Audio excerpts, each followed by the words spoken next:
students who have joined us, and as people enter the chat, I'll try to, we'll take questions if you have any and drop them in the chat. My name is Sarah Vaz. I work for Holst Architecture, and I'm joined here by Dustin Furseth, also with Holst. We are an architecture firm located in Portland. We're 46 people at the moment. We do a variety of different project types, including housing, some higher ed, other various, we have a lot of nonprofit clients. And Dustin is here today to talk to us about a specific project we worked on a couple of years ago, which is called Open School, and it's in East Portland. And we'll talk a little bit about the design and kind of what we do. So it's all you, Dustin. Thank you. So I think what I'm going to kind of do is use this project as to kind of give you a sense of what architecture is and what architects do and the many facets of the profession, and not so much about the project itself. We'll talk about it, but it'll be to kind of illuminate what an architect does at our firm and pretty consistently across firms in Portland. So basically,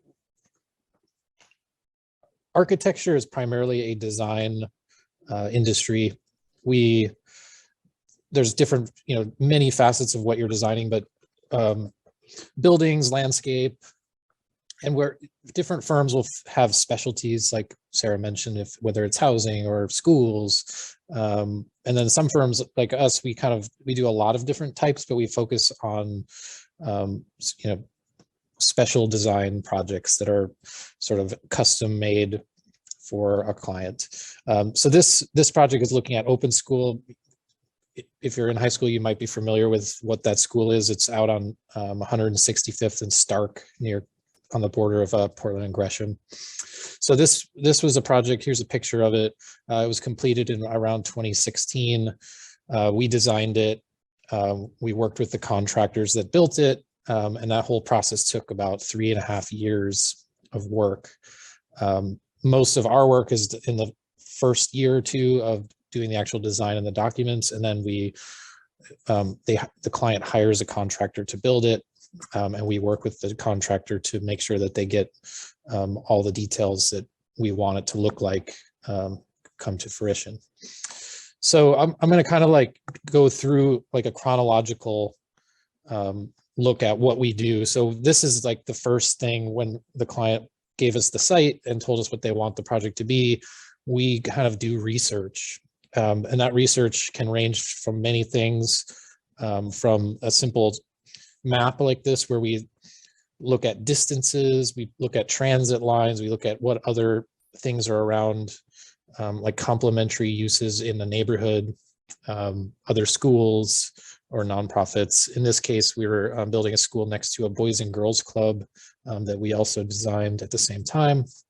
And so we just kind of get a really good sense of the place that the building is going to occupy. And then a lot of graphics at the beginning, helping the client visualize what they're paying us to build for them is a really important thing to get them excited, and also so they understand what the building will look like. So this was the existing conditions. It had a business operated a landscaping company there, and so we just kind of look at the site and how much space there is for a new building. And then we go through, and we actually a big part of architecture now is building 3D models, and you learn that software probably in high school or college, more likely in college, specific to architecture, but it's our tool for designing primarily. And then this is just kind of a snapshot of what it ended up actually looking like.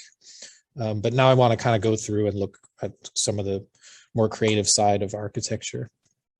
So this I mentioned was a 3D model. We do a lot of technical measuring, like how big things are. There's math involved that's more about like geometry. but it's not our profession isn't a really heavy math industry like engineering would be. So it's more about shapes and geometries and areas. So in this case, we're looking at the site. How big is it?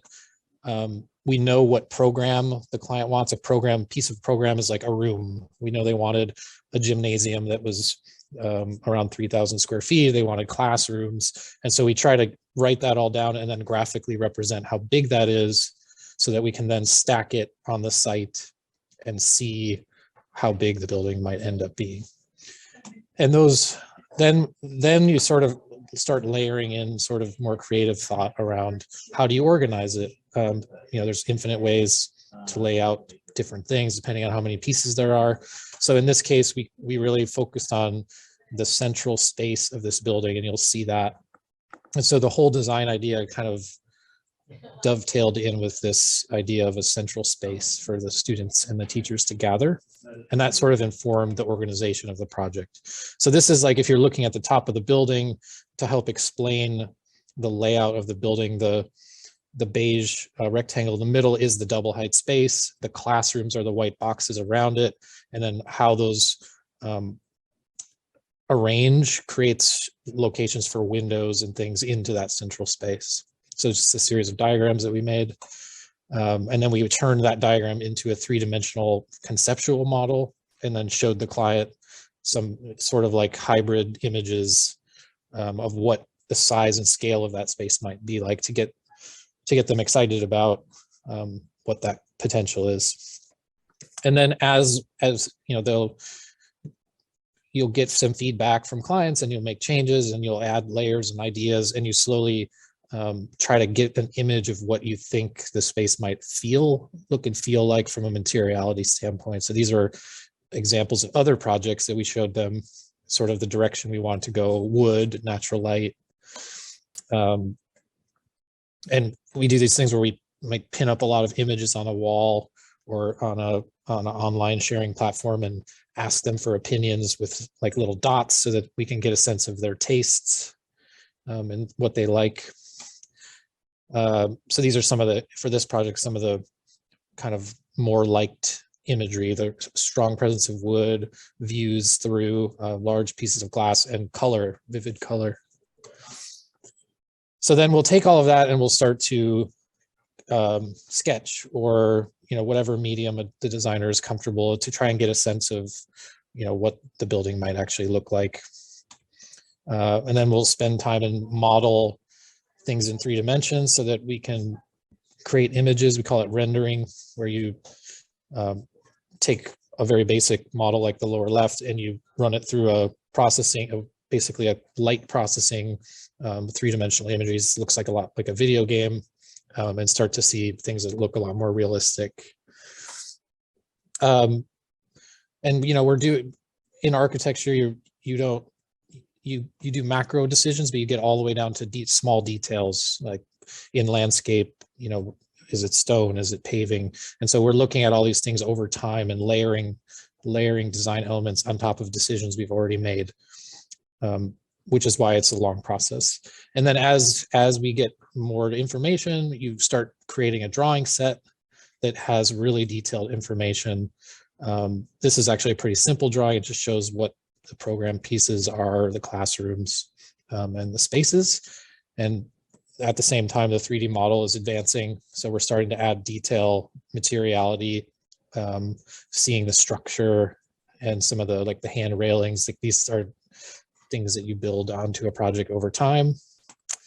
And further advancing imagery as the design progresses. Same thing, the drawings start to get more and more detailed, and we get to a level after about a year, 6 months to a year, something called construction documents. So that's a team of architects. Maybe, I think it was in this project, it was probably 2 or 3 people, draw all the plans and all the information that a contractor would need to build the project. So these are very thick documents. They can range from 50 sheets all the way up to like 100 or 200, 300 pages of drawings for large projects with large teams. So architecture is very much a team profession of working in teams. And you don't have to know everything because a lot of people will be really specialized in different elements. So you learn, and there's a lot of, every project is different. So this is an example here of this project, a technical drawing of the stairs and the seating area. And then these are some images during construction as they were building the space. And then that goes into even more detail, like we dive in and look at even how the stairs go together. And here's an image of that final space. Exterior, obviously this is all happening at the same time, but on the exterior, we do drawings called elevations. That's looking at straight up at the side of the building, and calling out the materials in the windows and all that. So here's some pictures of an elevation and the corresponding area of construction. Some different building details that we draw for our design. This is a gathering space with a large window at the second floor. And then this is some of more of a zoomed out looking at the whole building as it's being framed. And then some finished photos. So this is along, like I said, 165th and Stark in East Portland. This is the main entrance with the color accents, demarking where the public spaces are on the inside. So this is that central space at the main entrance, and some like nice little shots of down a hall, typical hallway with the seating area here on the left and the main entrance on the right. So I think to kind of explain a little bit more, so for architecture it's very rarely is it one person figuring all this stuff out. It's like I had mentioned, there's large teams. You get a lot of people with different experience levels. So a person who's new to the profession coming out of college would work on a team with more experienced people. And so there's a lot of like mentoring as you grow into the profession. I've been practicing myself for 16 years. Sarah, how long would you say you've been since school? 9 or 10. 9 or 10 years. Yeah. And architecture it's a college curriculum required. So you basically have to go to a school that has an architecture program. In Portland, we have Portland State, and we have University of Oregon programs here, but those are typically ranged between a 5-year program, 5 years of college, or you can do it through the master's program. Like if you went to college for something else and switched later on, you could go back and get a master's in architecture. But the reason I'm bringing that up is if you're looking to applying or want to do architecture, the first step is make sure that our university you're going to actually has a program for that. It's not at every college. And of course you could transfer around, but schooling is a big part of becoming a licensed architect, which means you can practice. So our firm, we hire interns in the summertime, and all that means is it's a student who's currently in a university program somewhere and lives in Portland in the summertime, and they work in our office to gain experience and get paid at the same time while they're going back to school. So we tend to hire between 1 and 2 every year. But yeah, so I don't know if anyone has any questions about anything. Otherwise, I'll just kind of talk a little bit more about what architects, like what we do. So like I'm a project designer, but I've also earlier in my career, I did a lot of drawing sets where someone else designed a project and I was on their project and helped document and do all the technical drawings that I showed you in this presentation to facilitate the construction of a project. So an architect designs and documents, and then our client takes those documents and bids them to a contractor. So contractors who builds, and that's the construction side. And there's actually a number of contractors at this career fair if you haven't already talked to some. And so we work and collaborate with them to build the drawings that we've designed, and there's kind of a give and take on how that Listen, works. can I pause you for a sec? We got a couple of questions in the Absolutely. chat. Oh, great. Yeah. So one of them is, do you think it's better to do an undergrad program or a master's in architecture? That's a really, really good question. And I think it depends who you ask. So some programs are what's called accredited and some programs are not.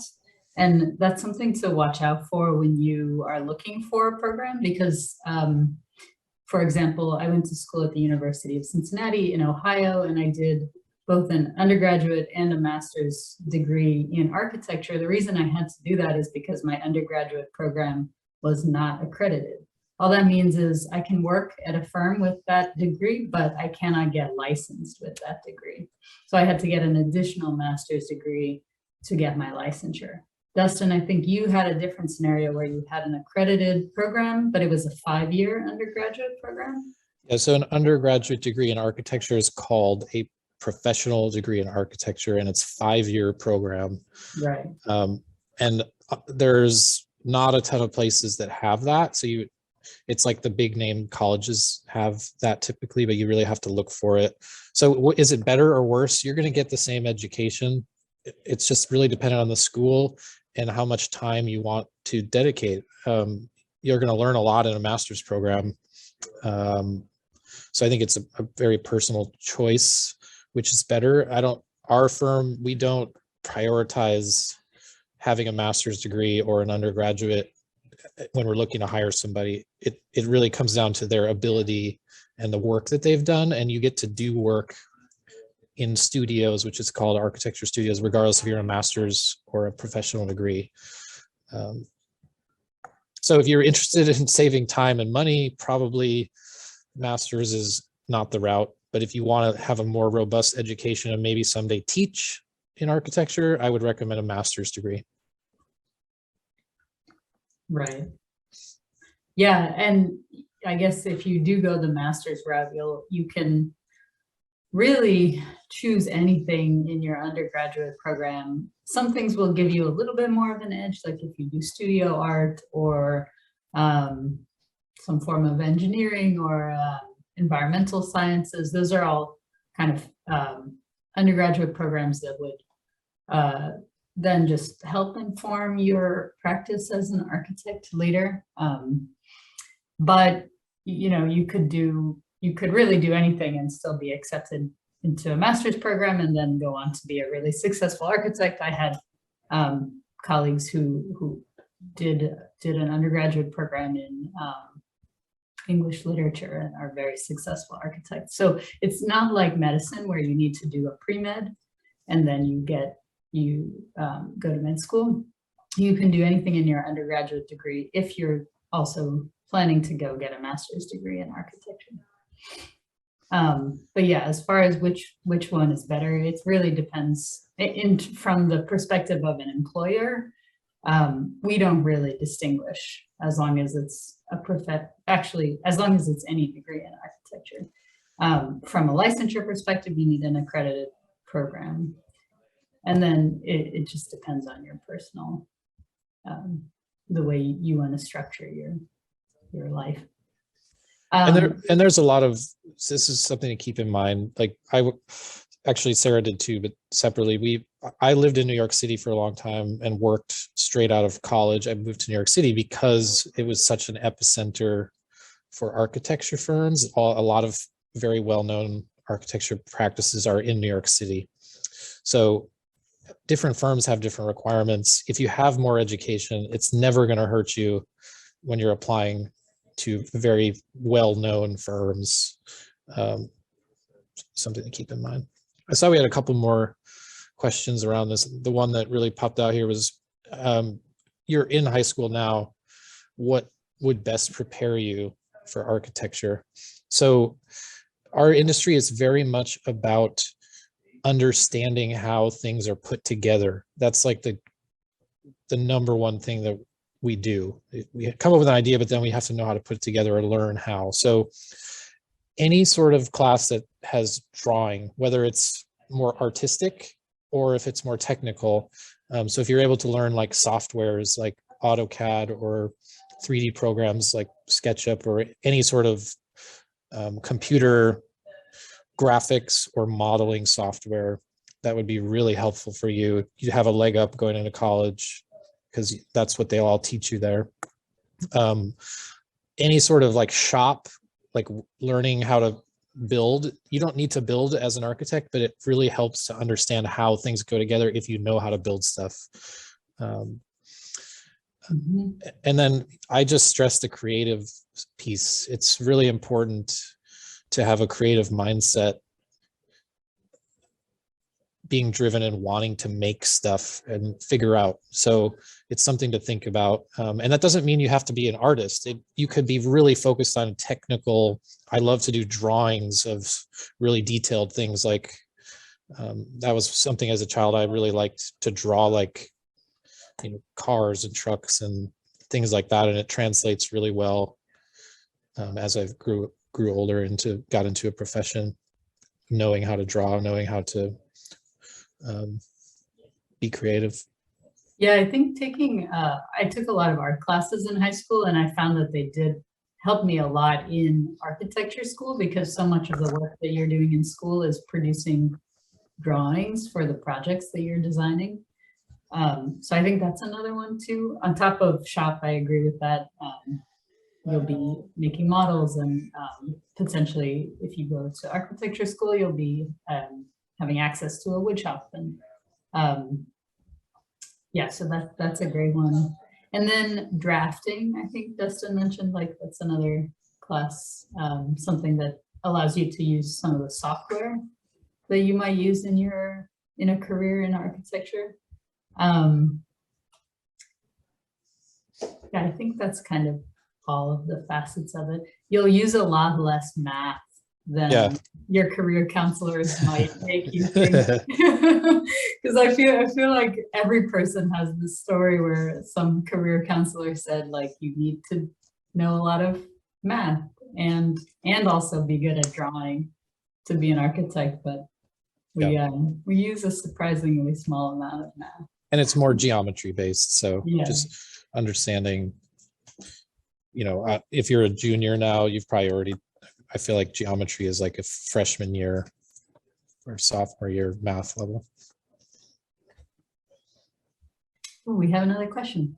With architecture, would you say construction goes with it? Or are you more just designing and planning someone else does the building? So this is why I really like this field of architecture, because it ranges. So our firm that Sarah and I work for, we do not build, but we work with builders all the time. But there are smaller firms who do something called design build, where there's people that work at the same company that actually do, you know, swing hammers and build things. Typically those are smaller, like doing houses or things like that. But if that's something you're interested in, there's a path in architecture to get into that. It would be more on like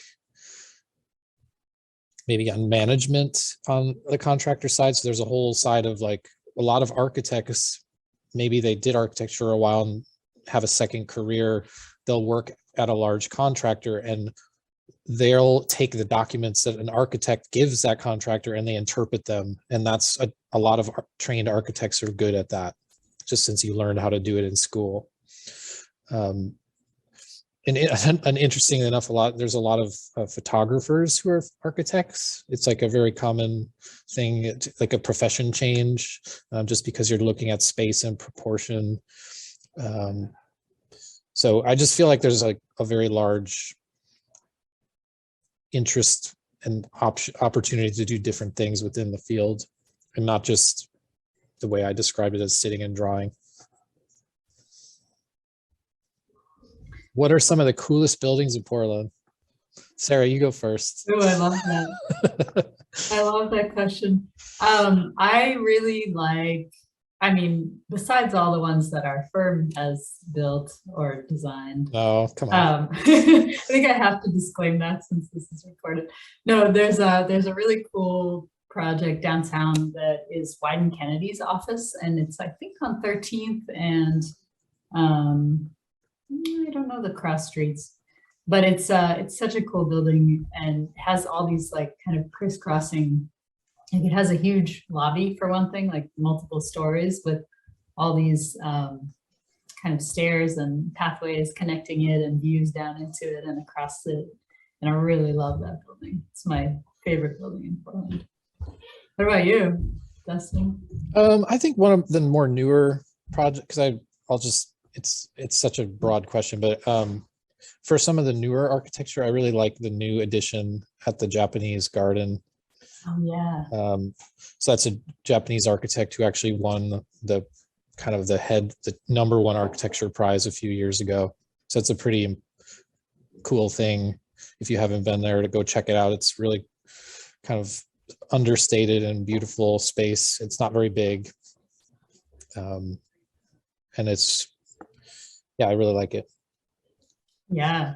And there's actually a lot of really good residential architecture going up, single family houses around the city that are done by a lot of smaller firms, and they're kind of like little jewel boxes, and they're like tucked away in different small neighborhoods. So I don't know if either of you bike or anything like that, but it's fun to like bike around and find cool architecture tucked away. We have just 2 more minutes, but let's see. Oh, good colleges with architecture programs. Locally, PSU and University of Oregon have good architecture programs. University of Oregon has a little more of a focus on sustainability, I would say, and PSU is a little bit more maybe theoretical is how I would describe it. I think in Oregon, those are the 2 to look out for if you want to stay in state. I don't know many in Washington. California has a number of them. Cal Poly is really well respected on the West Coast. Do you know of any others, Dustin, that are Local? Notable, yeah, local West Coast. Yeah, there's a couple down in San Diego and LA. There's like a place, the New School of Architecture. I don't know much about it. It's down in San Diego. Yeah, I was educated in University of Wisconsin, and Sarah went to Cincinnati. Right. And there's a lot more programs on the East Coast. And University of Texas is actually a really good architecture program. Yeah. Oh, here, so some interesting sites to follow on Instagram for architecture. Yeah. Great question. There's like it's a website. It's called Design Boom. They have a pretty good Instagram account. There's a lot of really great photographers that I've liked to follow that travel the world and take photographs of new cool buildings.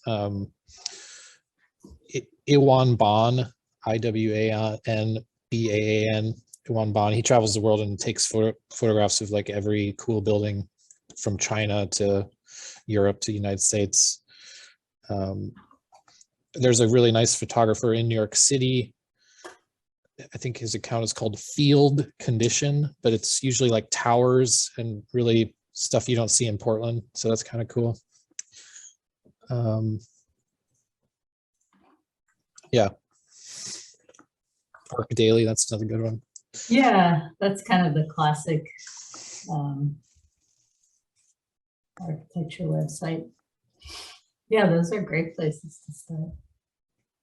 Well, I have to hop off. I think we got all the questions, but thank you so much for your participation here today and for all your questions. We really, really appreciate just the interest. So thanks, everybody. Yeah, thanks all. Have a good afternoon. Bye.